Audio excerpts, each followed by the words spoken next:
लहरों से डरकर नौका पार नहीं होती और कोशिश करने वालों की कभी हार नहीं होती। इन्हीं विचारों के साथ मैं आपका बहुत बहुत स्वागत करती हूँ कंपटीशन कम्युनिटी में। आज हम मध्य प्रदेश की लोक कला और संस्कृति से संबंधित वस्तुनिष्ठ प्रश्नों को कवर करने वाले हैं। हम इन सभी वस्तुनिष्ठ प्रश्नों में जितना भी मध्य प्रदेश से लोक कला से संबंधित, लोक गायन से संबंधित या फिर कोई भी महत्वपूर्ण चीज़ें हैं, हम उन्हें कवर करेंगे। तो चलिए हमारे पहले प्रश्न की ओर आगे बढ़ते हैं। तो हमारा पहला प्रश्न है कि जल बिहारी का मेला कहाँ पर लगता है। देखिए, लोक कलाओं में हमें मेले भी दिखाई देते हैं। तो जल बिहारी का जो मेला है वह लगता है छतरपुर, सीधी, होशंगाबाद और सिवनी। जल बिहारी का मेला लगता है छतरपुर जिले के अंतर्गत और ये हमें छतरपुर जिले का ही मंदिर दिखाया जा रहा है। तो इसका सही आंसर होगा ऑप्शन नंबर ए। काठी क्या है? देखिए, काठी की जब हम बात करते हैं, ऑप्शन देखेंगे, जाति है, एक जनजाति है, एक काष्ठ शिल्प है और एक लोक नृत्य है। हमारा इन फोटोज को लगाने का ये मतलब कभी नहीं होता कि आपकी पीपीटी सुंदर हो जाए और आप ये सब चीजें देख सकें, बल्कि इनको लगाने का मतलब ये होता है कि हमारा जो माइंड है वो इमेज के फॉर्म में चीजों को बहुत आसानी से याद रख पाता है। तो काठी जो है ये आपको दिखाई दे रहा है, इस नृत्य को ही काठी नृत्य कहा जाता है। तो इसका सही आंसर होगा लोक नृत्य, option number D. Bharat Bhavan कहाँ पर स्थित है? भारत भवन दिल्ली, इंदौर, जबलपुर और भोपाल। देखिए, इसका नाम भारत भवन है परंतु यह भोपाल में स्थित है। इसके अलावा यह जो है यह भारत का एकमात्र कला संग्रहालय भी है। आपको ये चीज भी एकदम क्लियर होनी चाहिए। तो इसका सही आंसर होगा option number D, Bhopal. Next question, Madhya Pradesh में कान्हा बाबा का मेला कहाँ लगता है? ये आपको मेला ही दिखाई दे रहा है, यह मेला कान्हा बाबा का मेला ही है। ऑप्शन है होशंगाबाद, शोडलपुर, बड़वानी और रीवा। देखिए, जब हम बात करते हैं कान्हा बाबा के मेले की, तो कान्हा बाबा का मेला शोडलपुर में लगता है। तो इसका सही आंसर होगा ऑप्शन नंबर बी। मालवा के लोक नाट्य कौन कौन से हैं? कलगी तुर्रा, माच, रासलीला और गम्मत। मतलब ये पूछ रहा है कि मालवा का मुख्य लोक नाट्य कौन सा है। तो इसका सही आंसर होगा हमारा, मालवा का मुख्य नाट्य जो है वह माच्य है। नाट्य का क्या मतलब होता है, पहली चीज तो ये क्लियर कीजिए। देखिए, मध्य प्रदेश में या फिर किसी भी क्षेत्र में जब लोक नाट्य की बात आती है तो लोक का मतलब हो गया जो जनजाति से संबंधित है, और नाट्य की हम जब बात करते हैं तो नाट्य का सही मतलब होता है नाटक। तो नाटक जो है वो सबसे ज्यादा जो प्रसिद्ध है वो मालवा के क्षेत्र में वह नाटक है माच नाटक, और इसे मध्य प्रदेश के राजकीय नाट्य का दर्जा भी दिया गया है। मालवा का क्षेत्र कौन सा है हम देखते हैं। तो ये जो हमें मध्य प्रदेश दिखाई दे रहा है इसका ये पूरा हिस्सा मालवा कहलाता है। तो इसका सही आंसर हो जाएगा ऑप्शन नंबर बी। छाहुर किस क्षेत्र का लोक नाट्य है? छाहुर जो है ये नृत्य आपको छाहुर दिखाई दे रहा है। ऑप्शन है बघेलखंड, बुंदेलखंड, मालवा और इनमें से कोई नहीं। देखिए, छाहुर की जब हम बात करते हैं तो बघेलखंड वाले क्षेत्र में, बघेलखंड कौन सा क्षेत्र है? रीवा, सीधी, सिंगरौली वाला क्षेत्र में छाहुर लोक नृत्य किया जाता है। तो इस कारण से हमारा ऑप्शन नंबर ए यहाँ पर बिल्कुल सही आंसर होगा। विदेशिया गायन मध्य प्रदेश में कहाँ गाया जाता है? विदेशिया गायन जो है वो व्यापार के लिए जो लोग जाया करते थे वो लोग गाते थे पुराने समय में। यह गायन बुंदेलखंड, बघेलखंड, निमाड़ और इनमें से कोई नहीं। तो यह गायन मुख्यतः जो है वो बघेलखंड के लोगों के द्वारा गाया जाता है। ये कौन सा क्षेत्र है? रीवा, सीधी, सिंगरौली वाला क्षेत्र। नेक्स्ट क्वेश्चन में चलते हैं। मध्य प्रदेश में महामृत्युंजय का मेला कहाँ लगता है? रीवा, उज्जैन, ओमकारेश्वर और पचमढ़ी। महामृत्युंजय की बात करते हैं तो महाकाल को ही महामृत्युंजय भी कहा जाता है। तो ये आपको महाकाल जी की फोटो दिख रही होगी। इसके अलावा जैसे ही महाकाल की बात आती है तो हमारे दिमाग में मध्य प्रदेश का उज्जैन क्षेत्र आता है, लेकिन जब महामृत्युंजय मेले की बात करते हैं या महाशिवरात्रि के मेले की बात करते हैं तो ये जो है वो रीवा जिले के अंतर्गत लगता है। तो यहाँ पर हमारा ऑप्शन नंबर ए बिल्कुल सही होगा, रीवा। उज्जैन की बात करेंगे तो उज्जैन में जो है वो सिंहस्थ महाकुंभ लगता है, ना कि महाशिवरात्रि का मेला। नेक्स्ट बात करते हैं हम, मध्य प्रदेश में प्रतिवर्ष निमाड़ उत्सव कहाँ आयोजित किया जाता है। तो देखिए मध्य प्रदेश में निमाड़ उत्सव की जब हम बात करते हैं तो यह खजुराहो, महेश्वर, ओमकारेश्वर और मांडू तो कहाँ स्थापित किया जाता है, कहाँ से प्रारंभ होता है। तो प्रतिवर्ष निमाड़ उत्सव आयोजन की बात करते हैं तो यह जो है मालवा के क्षेत्र में आयोजित होता है। इसके अलावा इसका जो प्रारंभ है वो महेश्वर से होता है और महेश्वर ही इसका सही आंसर भी हो जाएगा। तो ऑप्शन नंबर बी हमारा महेश्वर। इसके अलावा निमाड़ उत्सव का शुरुआत कहाँ से होती है, तो महेश्वर के अंतर्गत ही एक अहिल्या घाट है जो कि नर्मदा नदी के तट पर स्थित है, वहां पर निमाड़ उत्सव आयोजित होता है। और ये जो आपको इमेज दिख रही है ये निमाड़ उत्सव की ही इमेज है। मालवा अंचल में किशोरियों द्वारा गाया जाने वाला लोकगीत कौन सा है, भरथरी, पांडवायनी, फाग और संजा। देखिए पहली बात तो मालवा अंचल में पूछ रहा है आपसे कि मालवा अंचल में कौन सा गीत गाया जाता है। उसके बाद किशोरियों के द्वारा, किशोरियों का मतलब होता है जो कम उम्र की बच्चियां होती है उनके द्वारा, मतलब 18 से 21 साल या 14-15 साल की लड़कियों के द्वारा कौन सा गीत गाया जाता है। तो मालवा अंचल का गीत है भरथरी, पांडवायनी, फाग और संजा गीत। तो इसका सही आंसर होगा संजा गीत। संजा माई के जो गीत है वह किशोरियों के द्वारा गाए जाते हैं मालवा अंचल में, अर्थात हमारा ऑप्शन नंबर डी बिल्कुल सही होगा। एक बात और, इसमें ना बहुत कुछ वाद्य यंत्र की जरूरत नहीं होती, इसमें ढोलक और हाथ से ताली बजाकर ये गीत गाए जाते हैं। राई मध्य प्रदेश के किस क्षेत्र का लोक नृत्य है। आपको पता होगा कि राई जो है वो मध्य प्रदेश का राज्य का ही राजकीय लोक नृत्य है। इस प्रकार से हम देखते हैं कि इस नृत्य में हमें मुख्यतः एक बेड़नी दिखाई जाती है जो नृत्य करती है, मतलब नृत्य के केंद्र में जो महिला होती है, जो नर्तकी होती है, उसे बेड़नी कहा जाता है। ऑप्शन देखते हैं, बुंदेलखंड, मालवा, निमाड़ और चंबल। देखिए राई नृत्य की जब हम बात करते हैं तो राई नृत्य जो है वह बुंदेलखंड का प्रसिद्ध नृत्य है, इस कारण से हमारा ऑप्शन नंबर ए सही होगा। बुंदेलखंड कौन सा क्षेत्र है, बुंदेलखंड क्षेत्र है छतरपुर, पन्ना, निवाड़ी, टीकमगढ़ वाला क्षेत्र। तो हमारा यहाँ पे ऑप्शन नंबर ए बिल्कुल सही हो जाएगा। मुक्तिबोध सृजन पीठ कहाँ स्थित है, सागर, उज्जैन, भोपाल और जबलपुर। मुक्तिबोध सृजन पीठ की हम बात करते हैं तो मुक्तिबोध सृजन पीठ जो है वह सागर जिले के अंतर्गत स्थित है और सागर जिले में ही आपको पता होगा कि डॉक्टर हरि सिंह गौर विश्वविद्यालय भी स्थित है जो कि मध्य प्रदेश का सबसे पहला विश्वविद्यालय है। तो हमारा ऑप्शन नंबर ए। देखिए जो सागर है ना, यहाँ पर रहस मेला भी लगता है, आपको ये भी याद रखना है कि रहस का मेला कहाँ पे लगता है, तो सागर में लगता है रहस का मेला। इसमें से कौन सी मध्य प्रदेश की बोली नहीं है, मध्य प्रदेश की बोली नहीं है आपको बतानी है। भोजपुरी, ब्रजभाषा, मालवी और निमाड़ी। बहुत क्लियर आंसर है कि मध्य प्रदेश की बोली नहीं है। देखिए मालवी बोली जाती है मालवा में, ब्रजभाषा बोली जाती है, क्यों बोली जाती है, क्योंकि यूपी के हल्के पास में लगते हैं हम। निमाड़ में पूरी निमाड़ी भाषा बोली जाती है इस कारण से। तो इसका सही आंसर हो जाएगा हमारा भोजपुरी, क्योंकि भोजपुरी से मध्य प्रदेश का कोई संबंध नहीं है, अर्थात ऑप्शन नंबर बी यहाँ पे बिल्कुल सही होगा।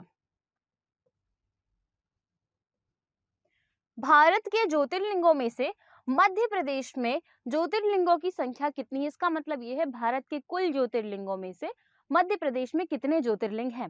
देखिए ये आपको भगवान शिव दिखाई दे रहे हैं और भगवान शिव के बाकी 12 ज्योतिर्लिंग आपको अलग अलग दिखाई दे रहे हैं। इन 12 ज्योतिर्लिंगों में से महाकाल और ओमकारेश्वर में ममलेश्वर ज्योतिर्लिंग दिखाई देता है। इस प्रकार से मध्य प्रदेश में ज्योतिर्लिंगों की संख्या 2 हो जाएगी। तो हमारा ऑप्शन नंबर बी यहाँ पे सही आंसर होगा। मध्य प्रदेश में प्रतिवर्ष अखिल भारतीय शास्त्रीय नृत्य उत्सव आयोजित किया जाता है, लेकिन ये उत्सव कहाँ आयोजित किया जाता है, आपसे ये पूछ रहा है। फिर से पढ़ लीजिए, मध्य प्रदेश में प्रतिवर्ष अखिल भारतीय शास्त्रीय नृत्य उत्सव कहाँ पर आयोजित होता है, पचमढ़ी, खजुराहो, ग्वालियर और ओरछा। जैसे ही बात नृत्य और कला की आती है तो सबसे पहले हमारे दिमाग में खजुराहो का ही चित्र आता होगा। क्यों आता होगा, क्योंकि चंदेल वंश के द्वारा इतने सारे मंदिर बनवाए गए। इसके अलावा हम देखते हैं खजुराहो नृत्य समारोह भी होता है, तो इसका सही आंसर भी खजुराहो ही होगा, अर्थात हमारा ऑप्शन नंबर बी यहाँ पे सही आंसर हो जाएगा। नेक्स्ट क्वेश्चन में आगे चलते हैं। मध्य प्रदेश में निम्न में से कौन सी बोली नहीं बोली जाती? मालवी, बुंदेलखंडी, गोंडी और कौरवी। देखिए, मध्य प्रदेश की जब हम बोलियों की बात कर रहे हैं तो मध्य प्रदेश क्योंकि बहुत बड़े क्षेत्र में फैला हुआ है, अलग अलग राज्यों के साथ जुड़ा हुआ है, और अलग अलग राज्यों के साथ जुड़े होने के कारण यहाँ की बोली बहुत अलग अलग प्रकार की हमें दिखाई देती है।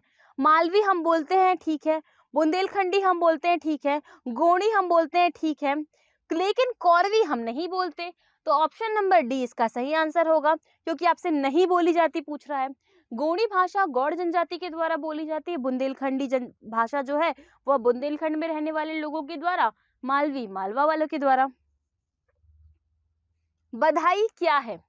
बुंदेलखंड का एक लोक नृत्य है, मालवा का एक लोक नृत्य है, भोपाल में मनाया जाने वाला एक त्योहार है, या फिर बुंदेलखंड का लोक नृत्य लोक संगीत है।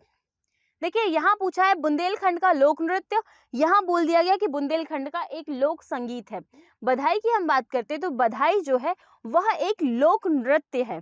अब यह नृत्य किस क्षेत्र से संबंधित है? तो ये है बुंदेलखंड से संबंधित। तो इसका सही आंसर होगा option number A.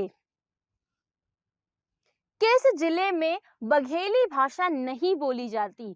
Rewa, Tikamgarh, Satna और सीधी। देखिए, ये पूरे एक जैसे क्षेत्र दिखाई दे रहे हैं, लेकिन जब हम बात करते हैं कि बघेली भाषा ना बोलने वाला क्षेत्र, तो बघेली भाषा नहीं बोली जाती है टीकमगढ़ में। तो ऑप्शन नंबर बी हमारा बिल्कुल सही होगा। क्यों नहीं बोली जाती होगी? क्योंकि टीकमगढ़ बुंदेली भाषा का क्षेत्र है, तो यहाँ पर बुंदेली बोली जाती है। आपको पता होगा महाराजा छत्रसाल का संबंध भी टीकमगढ़ से ही था, और महाराजा छत्रसाल का संग्रहालय भी यहाँ पर बनाया गया था, आपको पता होगा। मध्य प्रदेश हिंदी ग्रंथ अकादमी की स्थापना भोपाल में कब की गई थी? देखिए, हिंदी ग्रंथ अकादमी की स्थापना की बात की गई है, तो पहला क्वेश्चन से ही क्लियर है कि हिंदी ग्रंथ अकादमी की स्थापना मध्य प्रदेश में कहाँ है? भोपाल में। इसकी स्थापना किस सन के अंतर्गत की गई थी? तो 1969, 1956, 1961 और 1959। तो इसका सही आंसर होगा 1969। 1969 इसका सही आंसर होगा, option number A. Akhil Bharatiya Kalidas समारोह में आयोजित किया जाता है, में मतलब खालिस्तान में, यहाँ पे खालिस्तान होना चाहिए था, खालिस्तान में आयोजित किया जाता है ग्वालियर, उज्जैन, भोपाल और पचमढ़ी। बहुत ज्यादा क्लियर है भाई, जब आपसे बहुत ज्यादा क्लियर क्यों है? ग्वालियर, उज्जैन, भोपाल और पचमढ़ी। बात किसकी हो रही है? बात हो रही है कालिदास समारोह की। तो कालिदास का संबंध किससे रहा है? कालिदास का संबंध रहा है उज्जैन से। हमने पढ़ा है कि कालिदास ने अपनी रचनाओं में उज्जैन का वर्णन भी बहुत ज्यादा किया था। इस कारण से कालिदास समारोह उज्जैन में आयोजित किया जाता है, ऑप्शन नंबर बी सही होगा। वहीं अगर हम तानसेन समारोह की बात करें तो हम ग्वालियर में जाएंगे। चंडी देवी का मेला कहाँ लगता है? सीधी, सहडोल, रीवा और सतना। तो चंडी देवी जो है ये माता काली का एक रूप है, और इनका मेला सीधी जिले के अंतर्गत लगता है, अर्थात हमारा ऑप्शन नंबर ए यहाँ पर बिल्कुल सही हो जाएगा। सीधी जिला किस संभाग के अंतर्गत आता है? तो ये आता है रीवा संभाग के अंतर्गत। महेश्वर का प्राचीन नाम क्या था? अहमेश्वर, राचिल, महेशमती, सिद्धवर। देखिए, महेश्वर की हमने बात ऑलरेडी की है जब हम इतिहास पढ़ रहे थे उस समय, कि अहिल्याबाई होलकर के द्वारा इस क्षेत्र को पूरा बसाया गया था, और इसका प्राचीन नाम था महेशमती। और ये माहिष्मती जो है यही अहिल्याबाई की राजधानी भी थी, क्योंकि इनकी दो राजधानियां थी, एक इंदौर और दूसरी माहिष्मती। और ये जो आपको दिखाई दे रहा है ये माहिष्मती या फिर महेश्वर का घाट है, और ये नीचे से नर्मदा नदी बह के जा रही है। बहुत ही ज्यादा सुंदर घाट है। इसके घाटों का प्रयोग ज्यादातर फिल्म शूटिंग में बनारस के घाटों को दिखाने के लिए भी किया जाता है। तो इसका सही आंसर होगा ऑप्शन नंबर सी। मालवा उत्सव मध्य प्रदेश में आयोजित किया जाता है, कहाँ पर आयोजित किया जाता है? उज्जैन, भोपाल, ग्वालियर और जबलपुर। देखो, मालवा उत्सव की बात हो रही है तो मालवा का मुख्य क्षेत्र कहाँ पर है? उज्जैन वाला क्षेत्र है, उज्जैन इंदौर वाला क्षेत्र है। तो इसका सही आंसर हो जाएगा उज्जैन, ऑप्शन नंबर ए। और ये आपको मालवा उत्सव की एक फोटो दिखाई दे रही होगी। यहाँ पर विभिन्न प्रकार की नृत्य कलाएं, संगीत समारोह ये सब संपन्न कराए जाते हैं। मध्य प्रदेश में तानसेन समारोह कौन से महीने में आयोजित होता है? ऐसा कुछ होगा, खालिस्तान महीने में आयोजित किया जाता है। मार्च, दिसंबर, जुलाई और सितंबर। देखिए, जब हम मध्य प्रदेश में तानसेन समारोह की बात करते हैं, तानसेन समारोह ये क्लियर है कहाँ पर आयोजित होता होगा, ग्वालियर में आयोजित होता है। इसके अलावा तानसेन का मूल नाम क्या था, इनका मूल नाम था रामतनु पांडे। किसके दरबार में रहा करते थे, तो पहले राजा रामचंद्र देव के, उसके बाद अकबर के दरबार में आए। तानसेन किस कला के धनी थे, संगीत कला के। कौन से राग को गाया करते थे, ज्यादातर ये दीप राग को गाया करते थे। इसके अलावा हम बात करेंगे कब आयोजित किया जाता है यह समारोह, तो यह समारोह जो है वह दिसंबर जिले के अंतर्गत आयोजित किया जाता है। दिसंबर जिले के आसपास में यह समारोह आयोजित होता है। निमाड़ उत्सव का आनंद खालिस्तान नदी के तट पर लिया जाता है।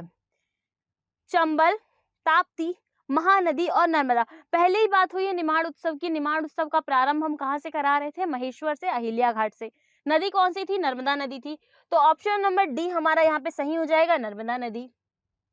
मध्य प्रदेश में सबसे कम मेले खालिस्तान जिले में आयोजित होते हैं। किस जिले में सबसे कम मेले आयोजित होते हैं, खंडवा, राजगढ़, होशंगाबाद और सांची।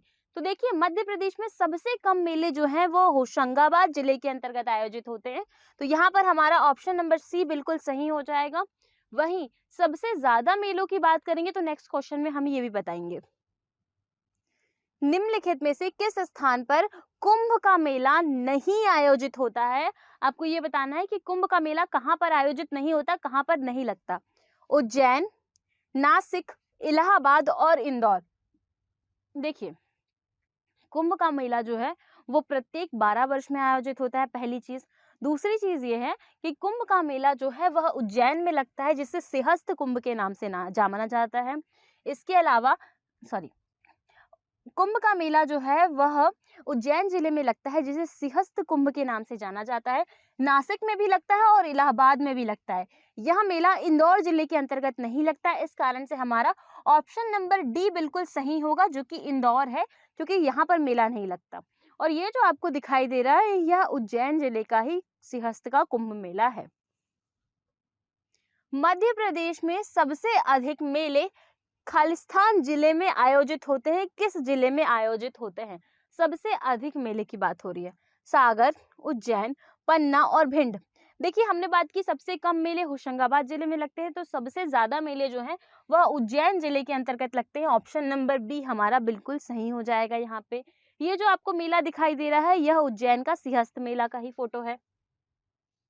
मध्य प्रदेश में कौन सी जगह पर जागेश्वरी देवी का मेला आयोजित किया जाता है।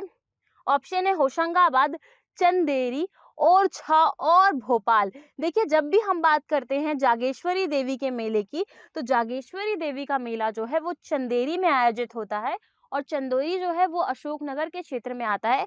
अर्थात यहाँ पर हमारा ऑप्शन नंबर बी बिल्कुल सही हो जाएगा। इसके अलावा चंदेरी वही क्षेत्र है जो कि महाभारत कालीन शिशुपाल का नगर भी था। इस प्रकार से हम मध्य प्रदेश के कला एवं संस्कृति से संबंधित एमसीक्यू को कंप्लीट कर चुके हैं। आपको हमारी क्लासेस कैसी लग रही हैं हमें कमेंट में जरूर बताइए। Thank you so much. मिलते हैं आपसे नेक्स्ट वीडियो में।